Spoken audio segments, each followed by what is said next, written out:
하나님 아버지 고맙습니다.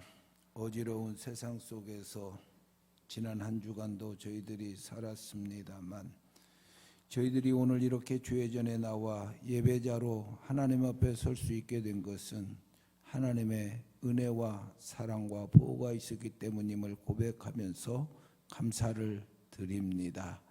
이 자리에 나온 우리 예배 바로 드리기를 원합니다. 그래서 간구합니다. 성령이여 우리의 마음과 생각과 자세를 온전히 주관하여 주시어서 예배자로 하나님 앞에 바로 서게 해 주옵시고 바른 의식과 자세로 하나님께 예배드림으로 하나님을 영화롭게 하는 예배의 목적을 이루는 우리 모두가 되게 하여 주시옵소서.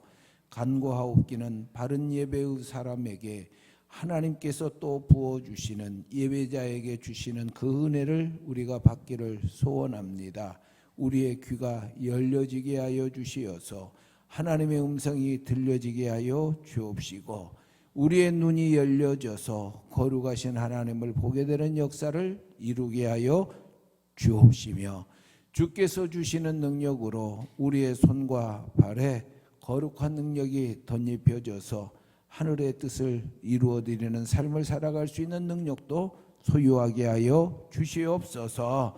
이 귀한 예배를 위하여 오늘 또 귀한 순서자들을 세워주심에 감사를 드립니다. 순서자 한 분 한 분 모든 분들에게 거룩함을 덧입혀 주옵시고 하늘 능력으로 충만케 하여 주시어서 거룩한 자로서 능력 충만한 자로서 맡겨진 순서 잘 감당케 하여 주시옵소서. 예배의 시종을 주님께 의탁하옵고 예수님의 이름으로 기원하옵나이다. 아멘. 할렐루야. 오늘은 어버이 주일입니다. 그 어버이에 감사하는 마음을 담아 먼저 함께 찬양하겠습니다.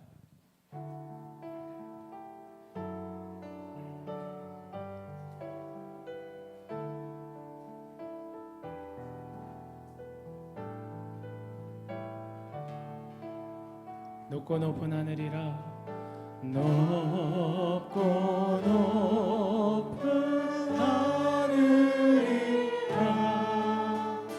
말을 하지마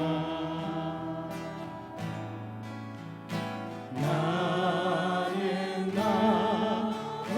높은 게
그 어버이를 생각하며 날마다 그 주신 그 마음 늘 생각하며 감사하며 살아가길 소망합니다. 할렐루야.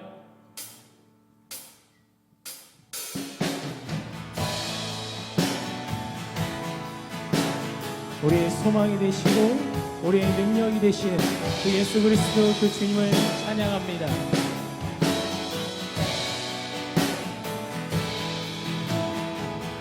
함께 고백할까요? 슬픈 마음 있는 자, 슬픈 마음 있는 자, 몸과 영혼 병든 자, 누구든지 부르시오. 예수 이름 부르시오.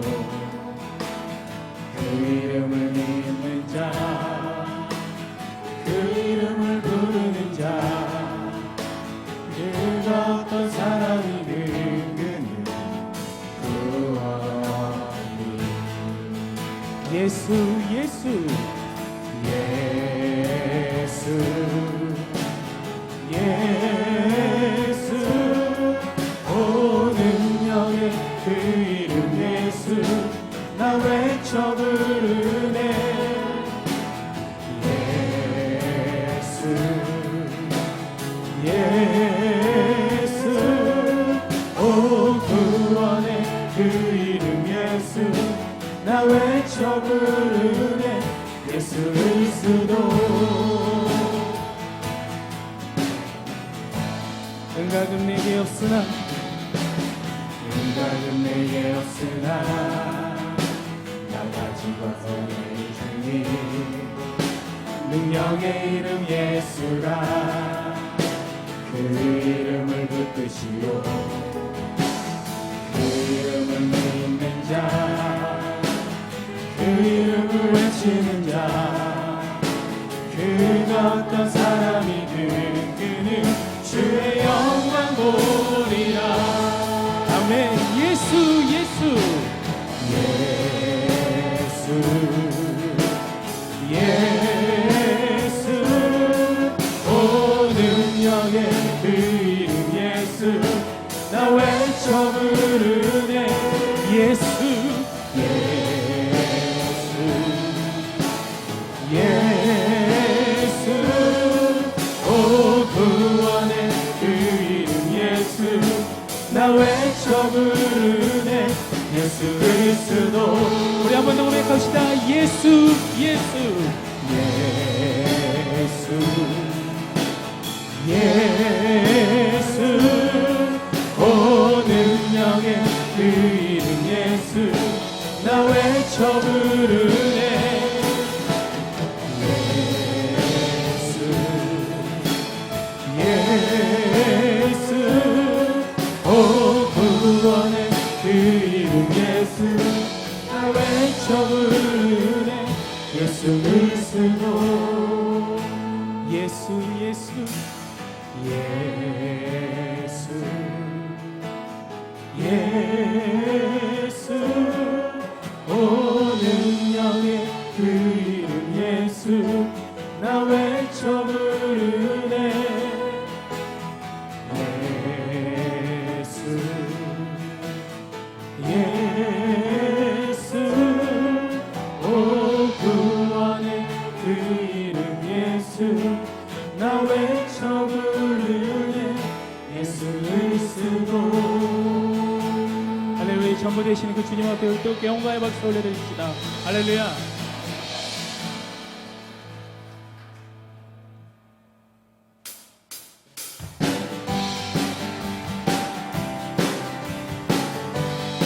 함께 고백할까요? 슬픈 마음 있는 사람, 슬픈 마음 있는 사람 예수 이름 믿으며 영원토록 변함없는 기쁜 마음 얻으리. 예수의 이름은 세상의 소망이요. 예수의 이름은 천국의 기쁨일세. 거룩하신 주의 이름 너의 방패 삼아라. 환난 시험 당할 때에 주께 기도드려라. 예수의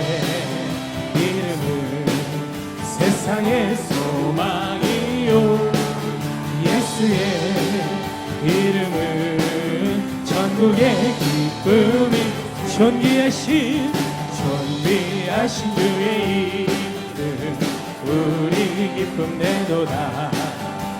주의 품에 안길 때에 기뻐 찬송 부르리. 예수의 이름은 세상의 소망이 예수의 이름은 천국의 기쁨일세. 우리 갈 길 나간 후에 보좌 앞에 나가 왕의 왕께 경배하며 면류관을 누리리. 예수의 이름은 세상의 소망이 예수의 이름은 천국의 기쁨 존귀하신 주의 이름 우리 기쁨 내도다. 주의 품에 안길 때에 기뻐 찬송 부르리. 예수의 이름은 세상의 소망이요. 예수의 이름은 천국의 기쁨이. 우리 갈 길 나간 후에 보좌 앞에 나가 왕의 왕께 경배하며 면류관을 드리리. 예수의 이름은 세상의 소망이요. 예수의 이름은 천국의 기쁨. 예수의 이름은 세상의 소망이요.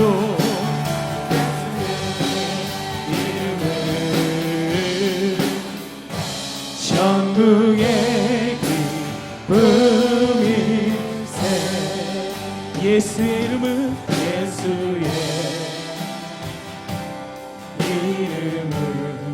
세상의 소망이요. 예수의 이름은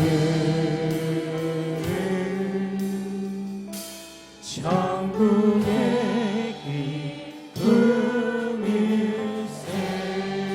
예수의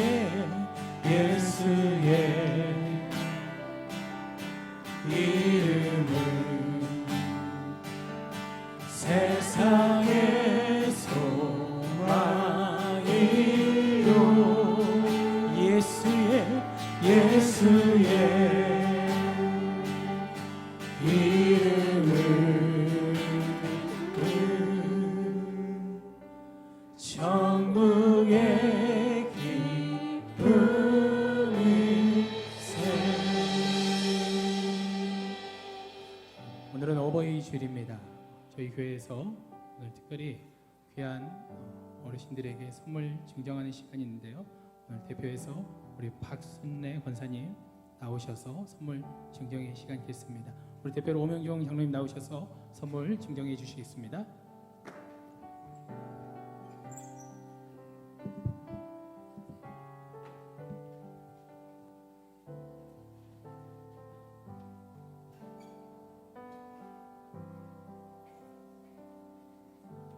선물 전달할 때 우리 뜨겁게 감사의 마음을 담아서 함께 박수하겠습니다.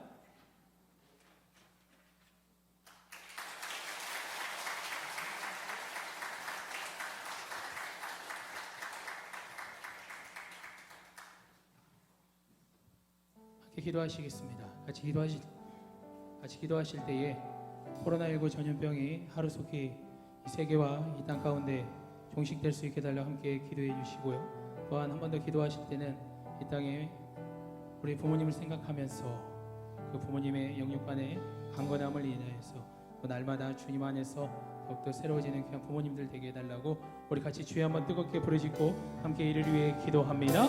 주여, 거룩하신 아버지 하나님 감사합니다. 코로나19 전염병 하루속히 완전히 종식되길 소망합니다.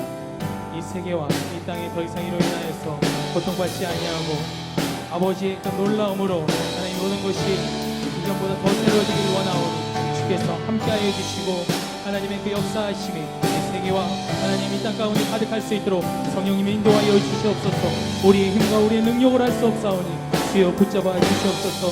간절히 기도합니다. 우리의 부모님을 생각하며 하나님 간절히 기도합니다.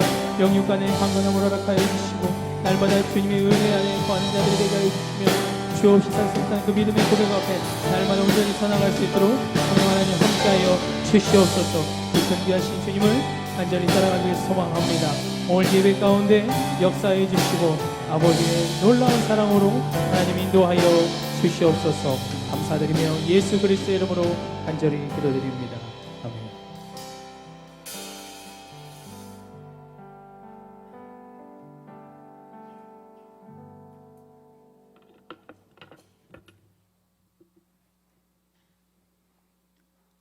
영광과 찬양을 받으시기 합당하신 아버지 하나님, 지난 한 주간도 보호와 사랑으로 우리 모두를 지켜주시고 오늘 주의 전에 나와 예배드릴 수 있도록 이끌어 주심을 감사드립니다.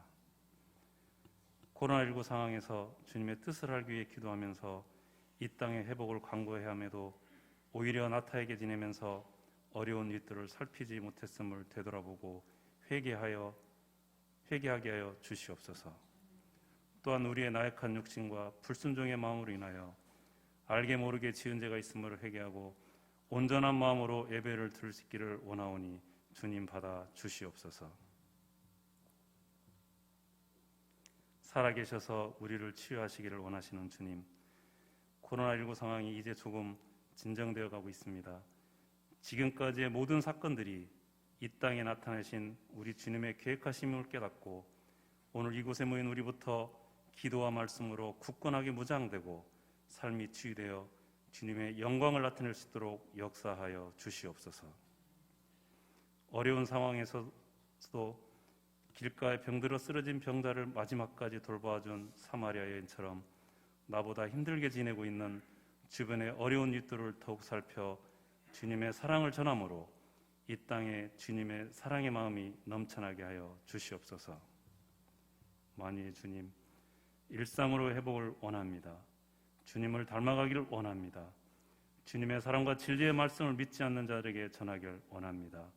주님의 뜻대로 살아가기를 원합니다. 우리 모두를 이끌어 주셔서 아버지의 피조물로 살아가기를 원합니다.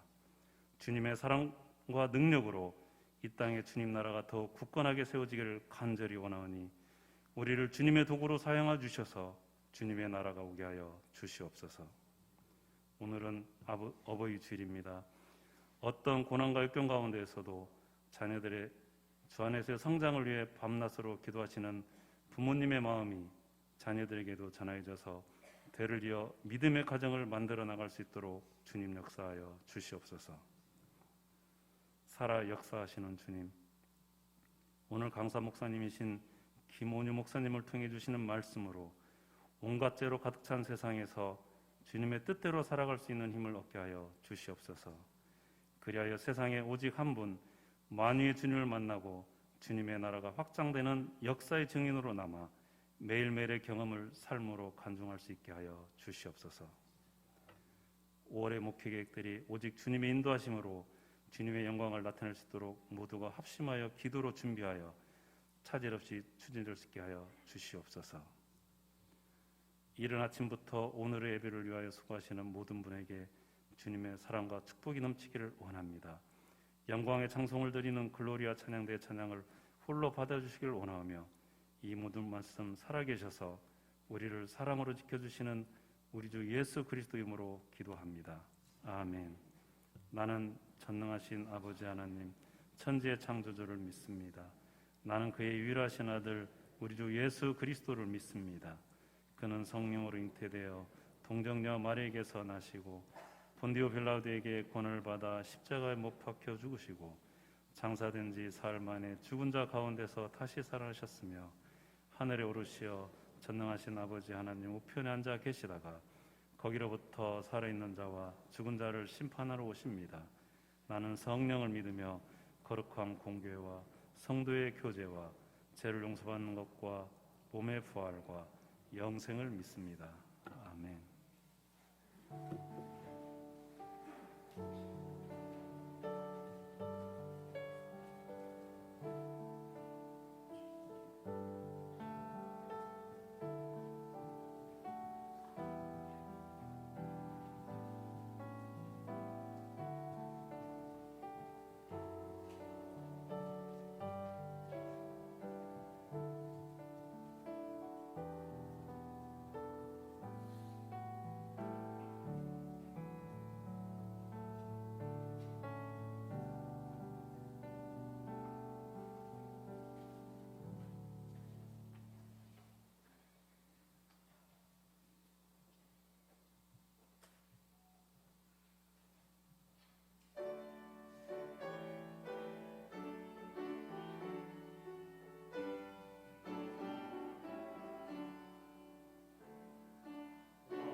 맏아들은 밭에 있다가 돌아와 집에 가까이 왔을 때에 붕악과 춤추는 소리를 듣고 한 종을 불러 이 무슨 일인가 물은데 대답하되 당신의 동생이 돌아왔음에 당신의 아버지가 건강한 그를 다시 맞아들이게 됨으로 인하여 살진 송아지를 잡았나이다 하니 그가 노하여 들어가고자 하지 아니하거늘 아버지가 나와서 권한데 이 아버지께 대답하여 이르되 내가 여러 해 아버지를 섬겨 명을 어김이 없거늘 내게는 염소 새끼라도 주어 나와 내 버추로 즐기게 하신 일이 없더니 아버지의 살림을 장녀들과 함께 삼켜버린 이 아들이 돌아오매 이를 위하여 살진 송아지를 잡으셨나이다.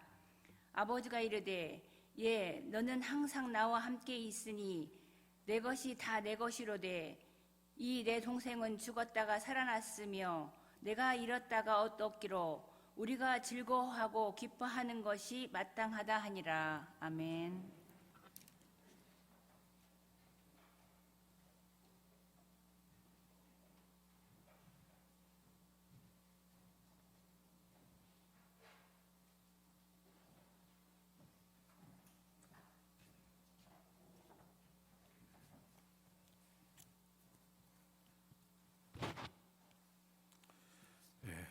오늘 말씀을 전해 주실 목사님을 잠깐 소개하도록 하겠습니다. 오늘 말씀을 전해 주실 목사님은 김오뉴 목사님입니다. 그 목사님은 현재 독일에 있는 괴팅엔 대학에서 신학박사 학위 과정을 공부하고 있는 목사님으로서 전공 과목은 설교학입니다. 이미 논문을 쓰기를 시작을 했는데 독일에서는 논문 쓰는 기간이 한 3년 정도는 최소 잡아야 됩니다. 그 이상도 걸립니다만 한 3년 정도 걸리면은 논문이 통과되면은 학위를 받습니다. 이 김오뉴 목사님은 제가 잘 아는 목사님이고 또 여러분도 잘 아는 목사님일 수 있습니다. 왜냐하면은 그의 할머니가 우리 교회 권사님으로서 수고하시다가 하늘나라에 가신 윤묘래 권사님이시기 때문입니다. 그의 아버지는 우리 지방회의 순창 반석교회 시골에서 목회하고 계시는 김요한 목사님이신데요. 그 목사님의 아들로서 어려운 환경에서 성실하게 공부를 하고 지금 독일 유학 중에 있습니다. 몇 년 전에 그 서울신학대학교에서 설교학 교수로 강의하고 있는 정인교 박사한테서 저에게 전화가 왔습니다. 정인교 박사는 지금 한국에 있는 여러 설교학 교수들 가운데 가장 유명한 교수인데 전화가 왔는데 저한테 전화를 해가지고 형님 그러면서 이번에 제가 가르치는 제자 가운데서 너무 뛰어난 그 제자 하나를 제가 발견했는데요. 보니까 태평교회하고 좀 관계가 있는 것 같아서 형님한테 알려드리려고 전화했습니다. 그러면서 이야기를 하는데 바로 우리 김오뉴 목사님이었습니다. 그때는 전도사 때였는데 여러 해 지났습니다만 가르쳐 보니까 굉장히 똑똑해요. 앞으로 미래 한국교회의 대표적인 설교학자가 될 것 같고 미래 한국교회를 이끌어갈 그런 인재로 보입니다. 형님이 들으면 기뻐할 것 같아서 저한테 연락한다고 연락을 해준 적이 있습니다. 저는 김용훈 목사님이 똑똑한지 안 똑똑한지 잘 모릅니다. 그러나 한국의 대표적인 학자가 미래를 이끌어갈 만한 사람이다라고 이야기해 줬기 때문에 그러는 줄 압니다. 오늘 우리 교회에서 설교해 주셔서 돼서 얼마나 감사한지 모르겠습니다. 그동안 맛없는 밥 매주 잡수시느라고 고생하셨는데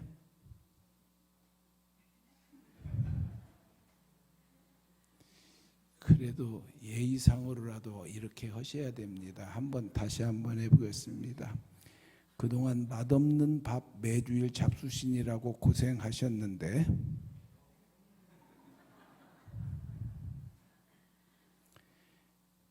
한 번만 더 해보고 안 되면 포기하겠습니다.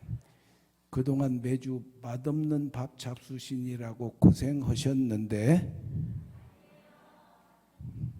아이고 이뻐라. 오늘은 정말 맛있는 밥, 깊이 있는 밥, 씹으면 씹을수록 더 좋은 밥 여러분들이 잡수시게 될 것 같습니다. 김원유 목사님 나와서 말씀 증거해 주시겠습니다.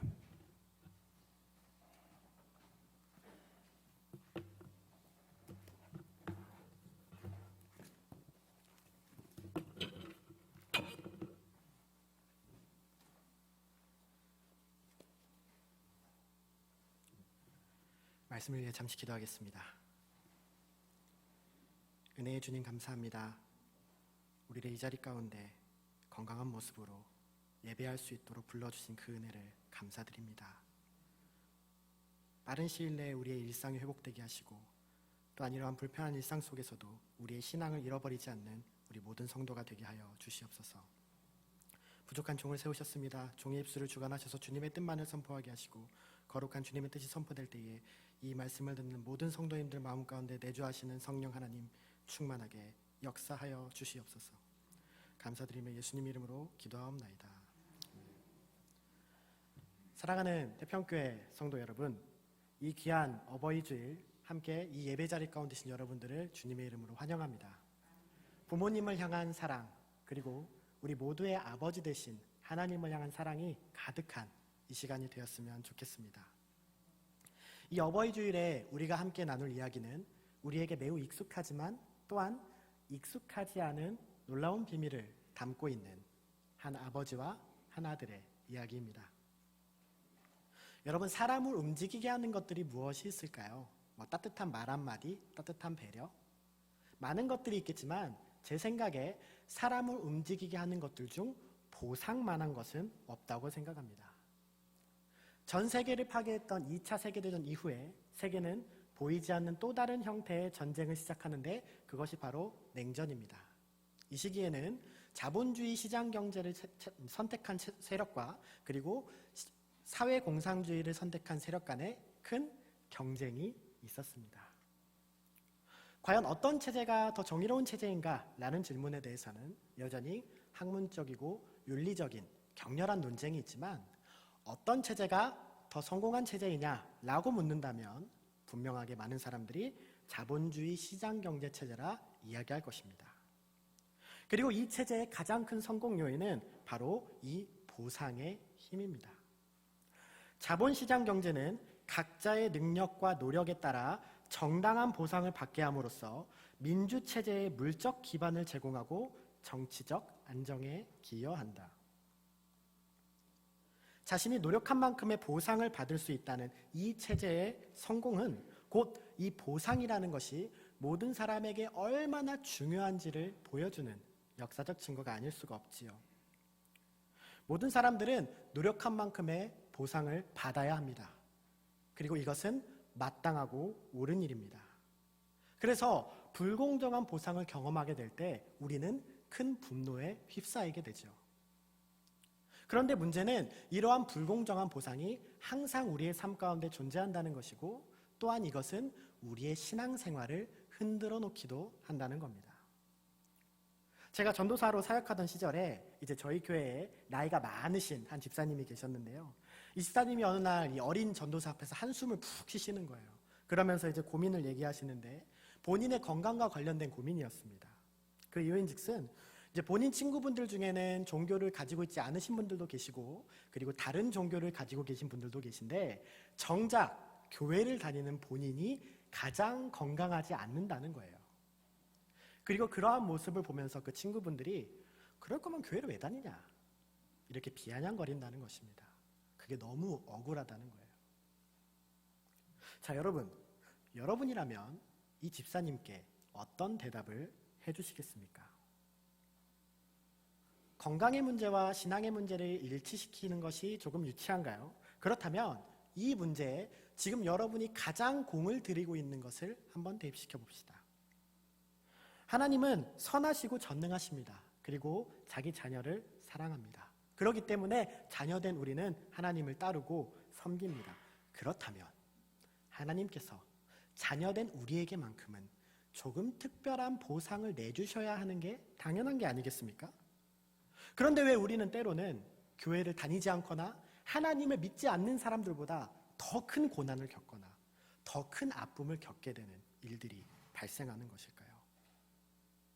심지어 자기의 욕심과 이기적인 욕구를 채우기 위해서 다른 사람에게 피해를 주고 아픔을 주는 사람들이 승승장구하기도 하는데 왜 하나님을 믿고 예배를 드리고 헌금까지 내는 우리가 그 정도의 사람들보다 성공하지 못하는 경험을 하게 되는 것일까요? 이러한 하나님의 불공정한 보상과 이에 대한 영적인 고민은 단순히 오늘날만의 이야기는 아닌 듯합니다. 시편 73편에서 시편의 기자는 이렇게 고백하고 있습니다. 하나님이 참으로 이스라엘 중에 마음이 정한 자에게 선을 행하시나 나는 거의 넘어질 뻔하였고 나의 걸음이 미끄러질 뻔하였으니 이는 내가 악인의 형통함을 보고 오만한 자를 질투하였음이로다. 이러한 하나님의 불공정한 보상과 이에 대한 영적인 분노는 이미 오래전부터 많은 신앙인들에게 큰 고민거리였습니다. 쉽게 얘기해서 하나님만 믿으면, 예배만 드리면 우리가 돈도 많이 벌게 되고 건강해지고 우리가 계획한 모든 것들이 착착착 다 이루어진다고 한다면 도리어 모든 사람들이 하나님의 살아계심과 하나님의 정의로움을 알게 되지 않을까요? 그리고 세상을 주관하시는 하나님은 분명히 그렇게 해주실 능력이 있습니다. 그런데 왜 우리는 불공정한 하나님을 경험하게 되는 걸까요? 하나님은 왜 이렇게 불공정하신 거죠? 오늘 본문은 우리가 신앙생활을 하면서 한 번쯤은 경험해 봤을, 그리고 반드시 스스로에게 대답해야 할 이 질문에 대해서 명확한 답을 내려주고 있습니다. 오늘 본문인 누가복음 15장은 총 3종류의 내러티브로 구성이 되어 있습니다. 먼저는 잃어버린 양에 대한 비유, 다음은 잃은 드라크마에 대한 비유, 그리고 이른바 우리에게 탕자의 비유로 알려진 잃어버린 둘째 아들의 비유입니다. 그리고 이 3가지 비유는 모두 공통되게 잃어버린 자를 찾으면 하나님은 크게 기뻐하신다라는 공통적인 메시지를 가지고 있습니다. 특별히 듣는 사람의 입장에서 점점 더 큰 공감을 하게 되는 양, 돈, 아들이라는 점진적인 메타포를 사용했다는 것과 또한 많은 양의 절을 고려해 볼 때 누가복음 15장의 핵심은 바로 오늘 본문인 잃어버린 둘째 아들의 비유라는 것을 우리는 알 수 있습니다. 그런데 흥미로운 것은 가장 중요한 비유, 곧 잃어버린 둘째 아들의 비유에서는 앞의 비유들에 등장하지 않은 조금 새로운 형태의 메시지가 첨가가 되어 있다는 거죠. 그것이 바로 첫째 아들에 관한 이야기입니다. 그리고 예수님께서는 의도적으로 이 첫째 아들의 이야기를 이 비유의 맨 마지막으로 위치시키시면서 그 안에 우리 모두가 반드시 기억해야 할 정말 중요한 메시지가 있음을 구조적으로 보여주고 계십니다. 이 첫째 아들의 이야기는 둘째 아들이 아버지의 유산의 무려 3분의 1을 탕진하고 집에 돌아온 이후부터 시작됩니다. 오늘 본문 25절에 그런데 큰아들이 밭에 있다가 돌아오는데 집에 가까이 이르렀을 때에 음악 소리와 춤추면서 노는 소리를 듣고, 아버지의 재산을 허랑방탕하게 사용해버린 둘째 아들과는 다르게 첫째 아들은 꽤 성실한 아이였습니다. 심지어 그는 둘째 아들이 돌아왔을 그때조차 손에 쟁기를 쥐고 밭에서 일을 하고 있었습니다. 그런데 그가 집에 가까웠을 무렵 시끄러운 음악이 자기의 귀를 자극합니다. 여기서 음악 소리라고 번역된 단어는 음악하시는 분들에게는 굉장히 익숙한 심포니라는 단어의 어원인 심포니아스입니다. 이 심포니아스는 단순히 개인 연주자가 아니라 악단 규모의 연주자들이 내는 퀄리티 있는 음악을 의미합니다. 또한 춤추면서 노는 소리라는 단어는 코론이라는 단어인데 이것은 전문적인 가수들이나 혹은 전문적인 무희들을 초청해서 공연을 할 때 나는 소리를 의미합니다. 그러니까 이 첫째 아들이 들었던 이 음악의 소리는 그냥 평소에도 들을 수 있는 그런 낮은 수준의 음악이 아니라 명백하게 의도되고 명백하게 준비된, 그러니까 정말 큰 잔치에서나 들을 수 있는 아주 좋은 음악이었다는 거죠. 그래서 이러한 소식에 놀라서 첫째 아들은 자초지종을 묻습니다. 26절에 종 하나를 불러서 무슨 일인지를 물어보았다. 특별히 누가복음 기자는 이 아들이 자초지종을 묻는 상태를 미완료 시제로 기재를 하고 있는데, 이것은 이 아들의 행동이 한 번만 된 게 아니라 여러 번 그렇게 자초지종을 묻는 행위가 있었다는 겁니다. 그러니까 그만큼 음악의 퀄리티가 좋고 그만큼 잔치의 규모가 너무나도 컸기 때문에 정확한 상황 파악을 위해서 여러 번 그것을 물어봐야 했던 거죠. 그런데 한 종의 입에서 나온 최종적인 대답은 이 큰아들을 아주 화가 나게 했습니다. 27절에 종이 그에게 말하였다. 아우님이 집에 돌아왔습니다. 건강한 몸으로 돌아온 것을 반겨서 주인 어른께서 살찐 송아지를 잡으셨습니다. 이런 말도 안 되는 큰 잔치가 있었던 이유는 집 나간 둘째 아들이 단순히 건강한 몸으로 돌아왔기 때문에였습니다. 그리고 이 건강한 몸으로라는 표현은 이 첫째 아들을 정말 화나게 했습니다. 아버지께서 이 정도 규모의 잔치와 이 정도 규모의 음악을 준비해 주실 정도라면 이 건강한 몸으로라는 말 대신에 최소한 재산을 불려서, 아니면 큰 성공을 거두고 돌아왔다라는 말이 있어야 했을 것입니다. 하지만 실상은 그렇지 않았지요. 무려 아버지의 재산을 3분의 1이나 들고 간 이 둘째 아들은 정말 말 그대로 몸만 건강히 돌아왔습니다. 그런데 이 정도 규모의 음악과 잔치라뇨. 첫째 아들은 화가 머리 끝까지 났습니다. 그래서 집에 들어가지도 않고 그 잔치에 참여하지도 않았지요. 그러자 아버지가 나와서 그 잔치에 참여할 것을 함께 권하게 됩니다. 그런데 그 아버지의 권함을 듣고 대답한 이 첫째 아들의 그 말을 들어보면 그가 구체적으로 어떤 생각을 하고 있는지 우리는 알 수 있습니다. 29절부터 30절에 그러나 그는 아버지에게 대답하였다. 나는 이렇게 여러 해를 두고 아버지를 섬기고 있고 아버지의 명령을 한 번도 어긴 일이 없는데 나에게는 친구들과 함께 지기라고 염소 새끼 한 마리 주신 일이 없습니다.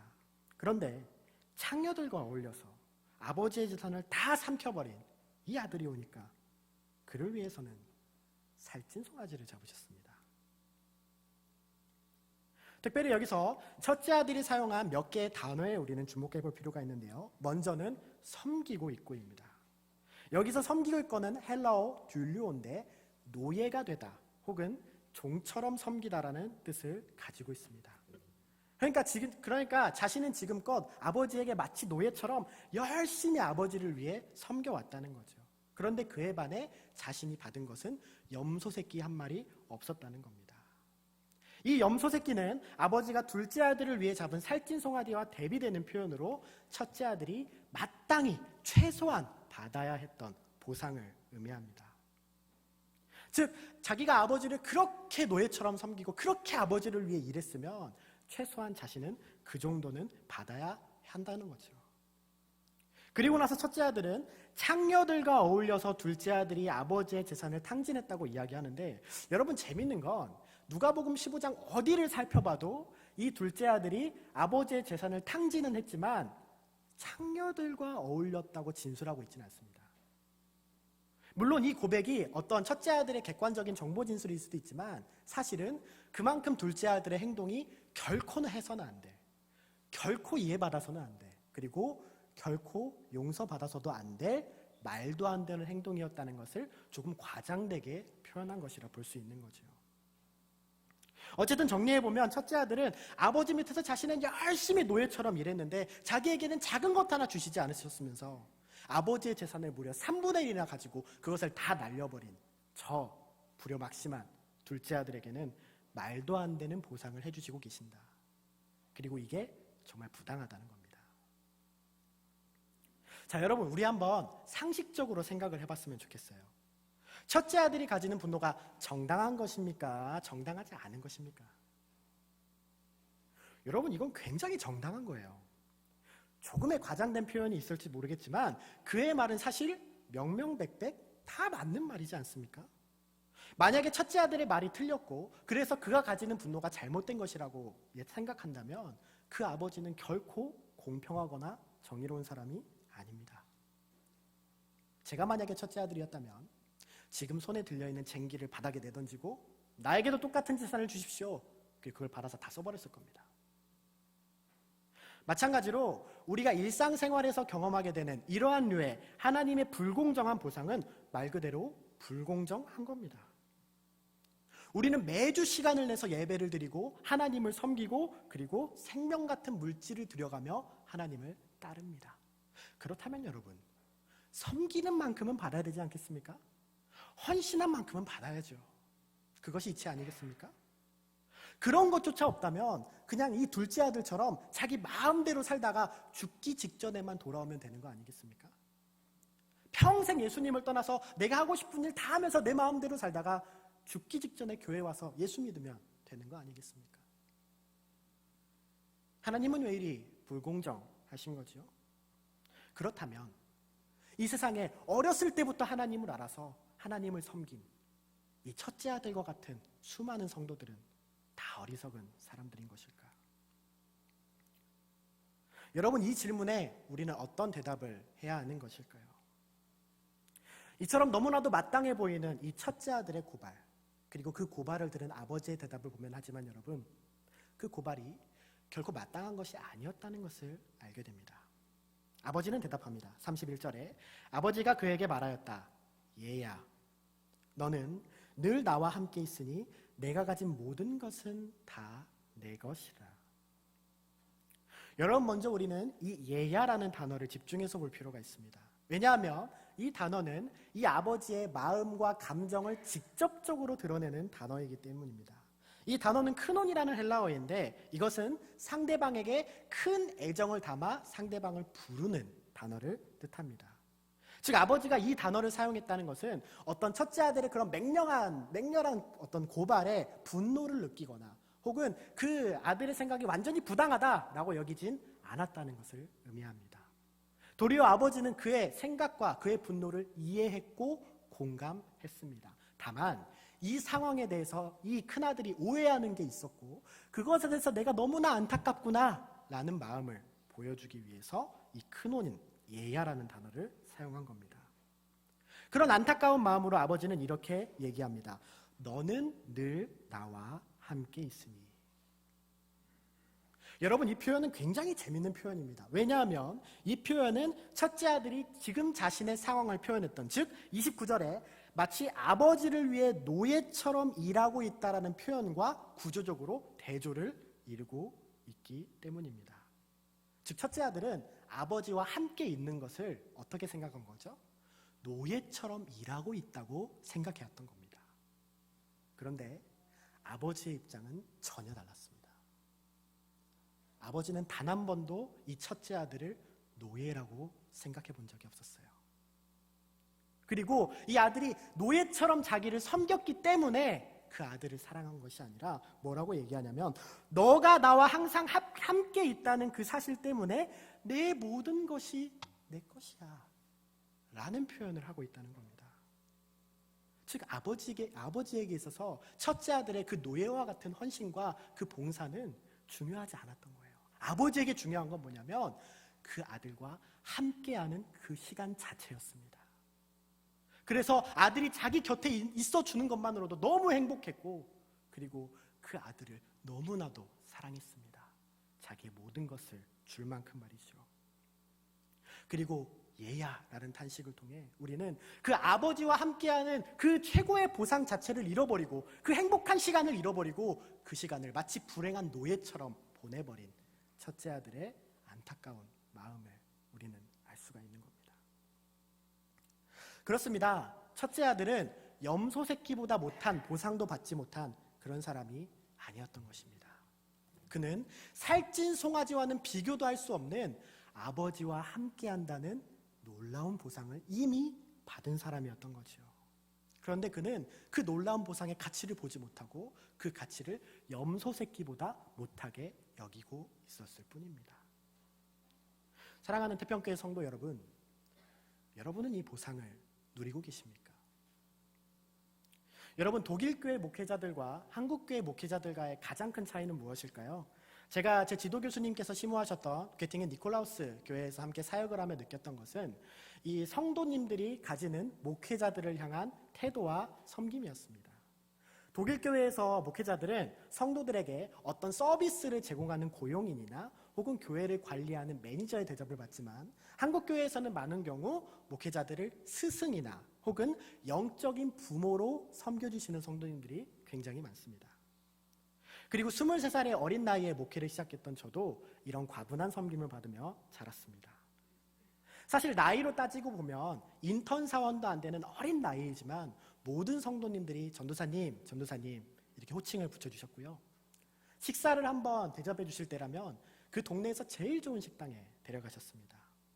심지어 어떤 성도님은 제 생일이라며 정말 멋진 양복 한 벌을 맞춰주시기도 하셨습니다. 처음에는 그 섬김들이 너무나 부담스러웠지만 시간이 갈수록 그 부담스러운 마음은 사라지기 시작했고, 정말 부끄러운 얘기지만 그 섬김을 받는 순간, 어느 순간부터 이것이 제가 받아야 할 마땅한 보상이라고 생각을 하게 됐습니다.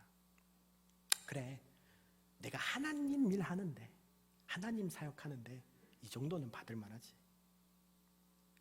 그렇게 제가 과분한 섬김들을 받으며 사역을 할 때 당시 전주에서 작은 개척교회에서 심무하시는 이제 어머니에게 전화 한 통을 받았습니다. 어머님께서 안 그래도 시골교회에 대한 사역에 이제 비전이 있으셨는데 이제 순창군에 있는 쌍암마을의 작은 시골교회에 부임을 하시게 되었다는 겁니다. 그래서 저는 그렇게 하시라고 말씀을 드렸습니다. 그렇게 한 3년이 지났을까요? 당시 학업과 이제 사역을 병행하던 저는 그 3년이라는 시간 동안 한 번도 그 쌍암마을에 가보지 못했습니다. 명절이 되면 대부분 전주에 계셨던 그 할머니 집에서 시간을 보냈고, 부임하신 뒤로도 그냥 그곳이 너무 좋고 그곳이 너무 행복하다라는 말씀만 하셨기 때문에 그냥 그런 줄 알고 있었습니다. 그러던 2014년 겨울에 때마침 이제 제가 아르바이트를 하고 있던 그 사무실에서 휴가를 주셔서 처음으로 3년 만에 그 쌍암마을에 가게 되었는데, 그때 저는 정말 큰 충격을 받았습니다. 지금은 많은 분들의 기도와 헌신으로 작지만 아름다운 예배당과 사택이 건축되어 있지만 당시 그 교회의 상태는 너무나도 처절했습니다. 대략 15평 정도 되는 작은 예배당 옆에 5평 정도 되는 이제 어머니가 생활하시는 컨테이너 건물이 있었는데요. 여러분, 거기에 제가 들어갔는데 사람이 사는 집이잖아요. 근데 거기에 텐트가 쳐져 있었습니다. 알고 보니 그 사택은 보일러 시설이 없었고, 그래서 어머니는 한겨울에 그 추위를 이기기 위해 집안에다가 텐트를 치고 바닥에는 전기 매트를 깔고 버티고 계셨던 겁니다. 더 충격적이었던 것은 화장실이었습니다. 화장실이 푸세식이었습니다. 2014년도 대한민국에서 사람 사는 집이 푸세식이라니, 저는 말문이 막혔습니다. 그리고 그곳에서 이야기 하나를 듣게 됐는데 어머니가 얼마 전에 한밤중에 응급실에 실려갔다는 겁니다. 이유를 들어보니까 그 오래된 사택 천장에 독이 있는 지네집이 있었고 그 지네가 갑자기 떨어져서 어머니 팔을 물어가지고 그 독에 중독돼서 응급실에 실려가셨다는 거죠. 그곳은 정말 지옥 같았습니다. 하지만 그런 상황임에도 불구하고 매일 모든 마을 주민들에게 점심을 무료로 제공하는 바퍼 사역에 전념하셔야 했던 어머니는 잠시도 그 마을을 떠나지 못하고 그 지옥 같은 곳에서 3년을 버티고 계셨던 거죠. 그럼에도 불구하고 저에게는 당신이 어떻게 사는지 한마디도 얘기해 주지도 않고 물어보면 너무 좋아, 너무 행복해, 이 말씀만 하고 계셨던 겁니다. 저는 화가 정말 많이 났습니다. 어머니가 정말 바보처럼 보였습니다. 너무 화가 많이 난 나머지 어머니에게 아버지를 당장 설득해서 그 교회를 사임하고 당장 그 교회를 떠나십시오, 어머니께 따졌습니다. 그리고 왜 그동안 이런 지옥 같은 생활을 하면서 왜 나에게 행복하다는 거짓말을 해왔냐고, 그것도 3년이라는 시간 동안 어머니에게 따졌습니다. 고작 하나님의 일을 하는 사람들이, 하나님의 사역을 한다는 사람이 고작 그 정도의 취급만 받고 사는 그 인생, 그 모습이 제 눈에는 너무나도 어리석게 보였습니다. 그 인생이 정말 바보같이 보였습니다. 그래서 성경적 근거를 대가며 신학적 근거를 대가며 그 사역은 부당하다고, 그 교회는 부당한 곳이라고 고발했습니다. 하지만 제 이야기를 그렇게 쭉 들으시던 어머니께서는 이렇게 이야기하셨습니다. 그래도 이 마을을 떠날 수가 없다고. 왜냐하면 예수님이 이곳에 계신다고. 그리고 그 예수님이 지금 나와 함께 해주시기 때문에 나는 정말 행복하다. 그 말을 들은 저는 더 화가 났습니다. 그냥 어리고 그냥 철없는 어린 전도사에게 그냥 영혼 없이 건네는 사역 선배의 가르침일 것이라 생각했기 때문입니다. 그래서 어머니에게 화를 더 냈습니다. 그리고 바로 터미널로 가서 버스에 올라탔습니다. 그리고 그 버스에서 하나님께 원망했습니다. 저는 다짐했습니다. 저렇게 불행하게 살 바에는 나는 절대 사역을 하지 않겠다. 나는 절대 목사가 되지 않겠다. 그렇게 하나님께 원망했습니다. 그런데 그렇게 원망하고 있던 제 눈에 한 가지가 들어왔습니다. 그것은 바로 어머니의 카카오톡 프로필이었습니다. 그곳에는 이런 문구가 써 있었습니다. 내 사랑 쌍암리.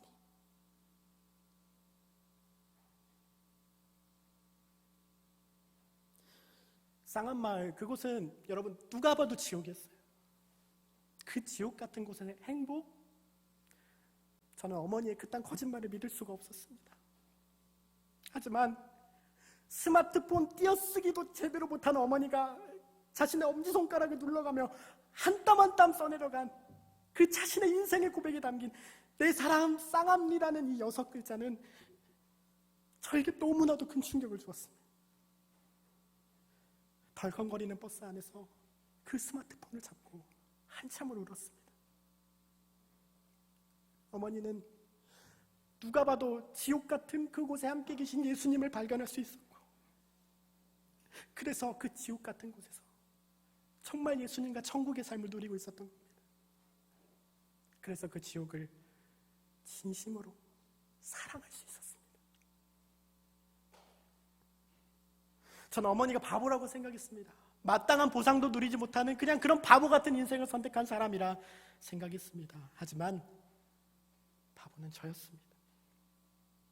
제가 봤던 눈에 보이는 보상의 가치는 볼 줄 알면서 이미 내가 받은 최고의 보상, 지금 내가 예수님과 함께하고 있다는, 그분과 동행하고 있다는 그 최고의 보상을 잊어버리고 있었기 때문입니다.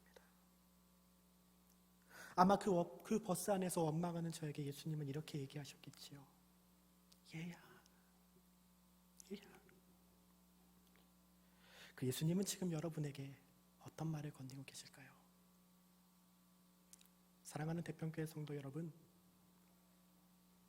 기억하셨으면 좋겠습니다. 우리는 이미 최고의 보상을 받은 사람들입니다. 왜냐하면 우리를 위해 십자가에 달리신 예수님이 우리의 고난을 멸시하지 않으시고 우리의 아픔에 떠나지 아니하시고 언제나 우리와 함께 계시기 때문입니다. 그것을 우리가 기억하는 한 주가 되었으면 좋겠습니다. 또한 우리와 함께 계셨던, 그리고 지금 함께하고 계신 그 부모님의 존재 자체로 최고의 보상을 누리는 그러한 마음으로 부모님을 공경할 수 있는, 또한 오늘 귀한 어버이 주일이 되었으면 좋겠습니다. 기도하겠습니다. 사랑해 주님 감사합니다. 첫째 아들과 같은 마음으로 신앙생활을 할 때가 많이 있었습니다. 하지만 주님, 기억하길 원합니다. 우리는 최고의 보상을 받은 사람들이라는 것을. 이 메시지를 기억하고 우리에게 주어진 한 주를 은혜로 살아가는 우리가 되게 하여 주시옵소서. 예수님 이름으로 기도합나이다. 아멘.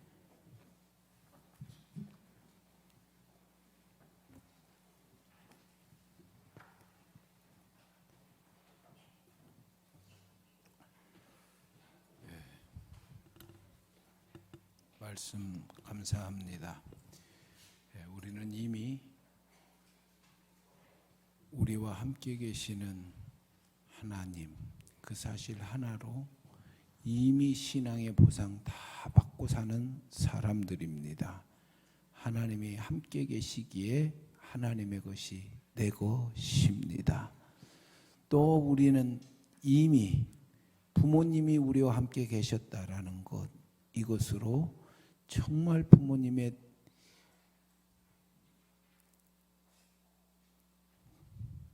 귀한 보상을 받고 사는 사람들입니다. 내용 기억하면서 우리가 부모님 은혜 생각하며 어버이 은혜 함께 부르도록 하겠습니다.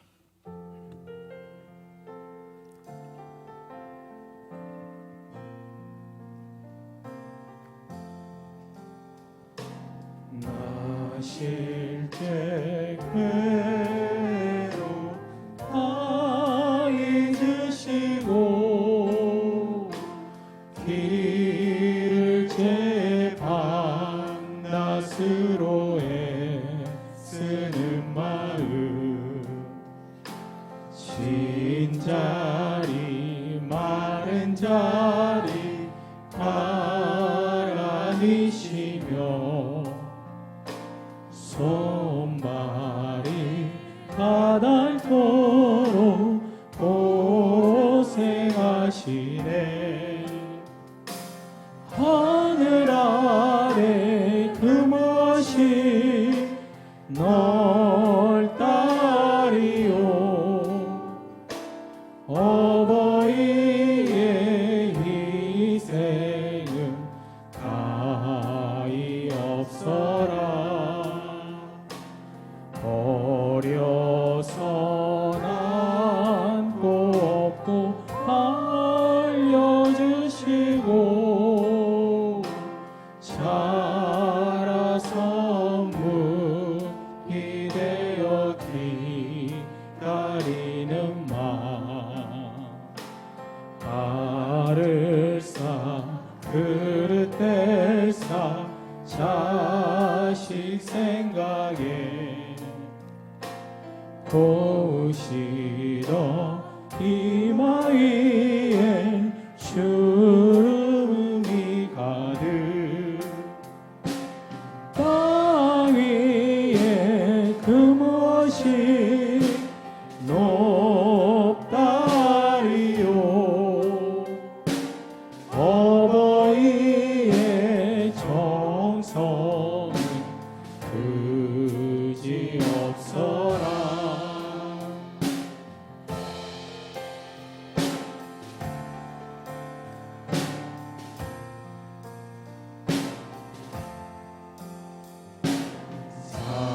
사람의 마음 속에 온 가지 소원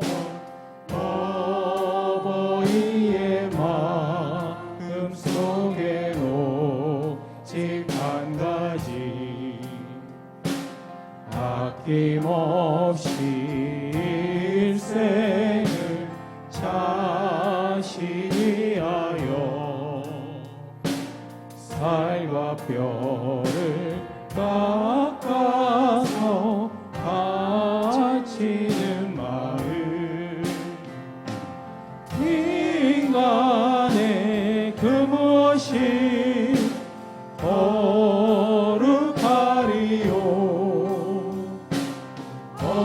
어버이의 사랑을 지극하여라. 이 시간 우리가 함께 기도하는 시간을 가졌으면 좋겠습니다. 부모님이 생존해 계신 분들은 부모님의 건강과 부모님의 평안한 노후와 그리고 부모님의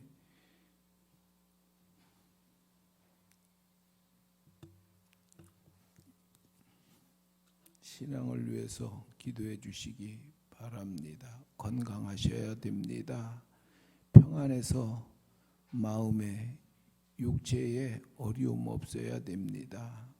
언젠가 이 세상 떠나시게 될 텐데 천국 가셔야 됩니다. 우리의 부모님이 그런 부모님이 꼭 되게 해달라고 기도해 주시기 바랍니다. 부모님이 돌아가신 분들 있죠?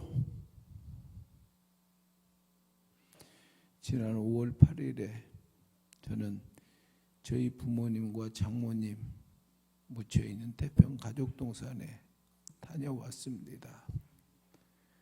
그리고 카네이션을 땅에 묻어주고 부부가 그냥 함께 울었습니다. 미안하고 죄송하고.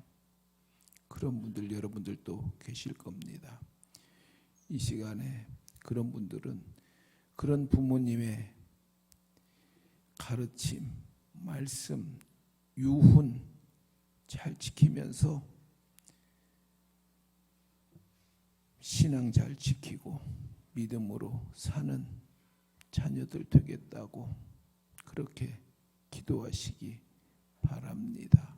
아울러 주변의 어른들, 우리 교회 안의 어른들을 위해서도 건강하시고 평안하게 살고 믿음 잘 지키며 살게 해달라고 이 시간 한 1분 정도 기도하는 시간을 갖도록 하십시다. 함께 기도합니다.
부모 없이 태어난 자식이 어디에 있겠으며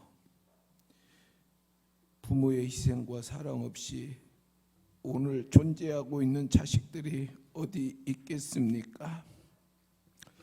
그럼에도 우리는 내가 혼자 잘나고 똑똑하고 그래서 오늘의 내가 되었다라고 생각하면서 부모님 무시하며 살 때도 있었고 가볍게 여기며 살 때도 있었습니다.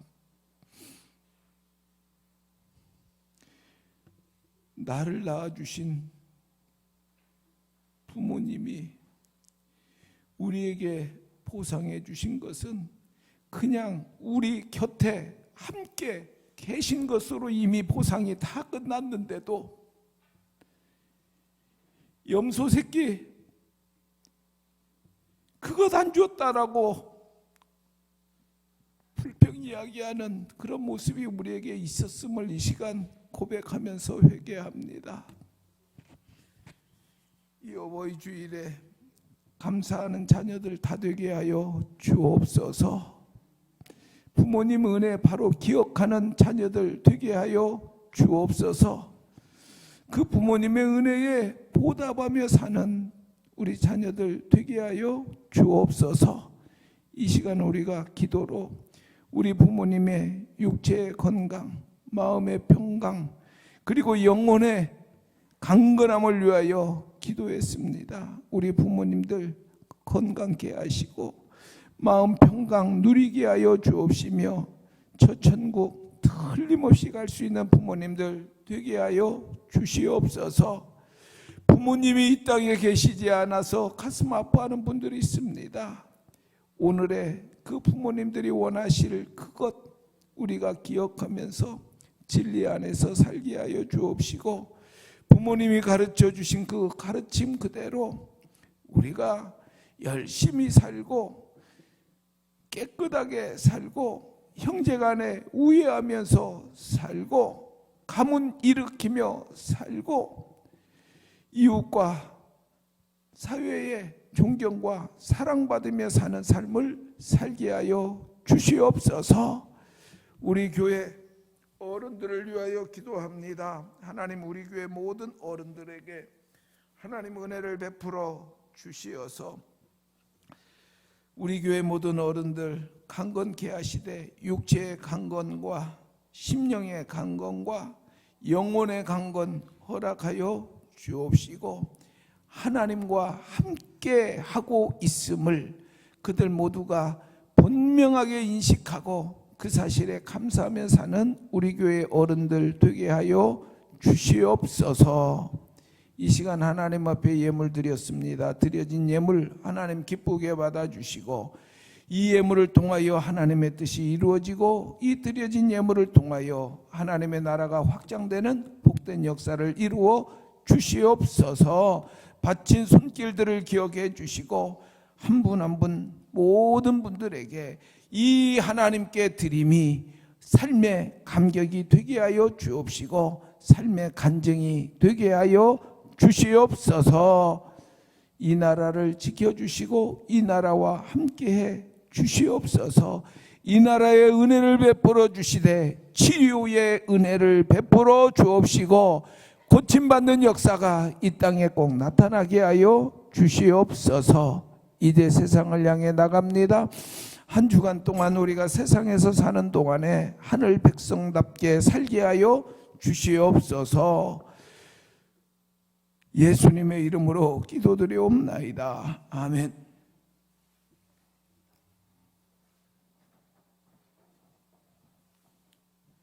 이제는 우리를 사랑하셔서 저 십자가 위에서 자신의 모든 피와 물을 흘려주신 예수님의 은혜와 이 세상을 창조하셨지만 이 세상의 작은 부분에 지나지 않는 우리를 사랑하시고 인도하시는 하나님의 사랑과 24시간 우리의 마음속에 함께 내주하시며 우리를 이끌어주시는 성령의 역사가 이제 주님 주시는 메시지를 가지고 세상 가운데 나아가는 우리 태평성결교회 모든 성도들 머리머리 위에 영원토록 함께 없시기를 간절히 축원하옵나이다.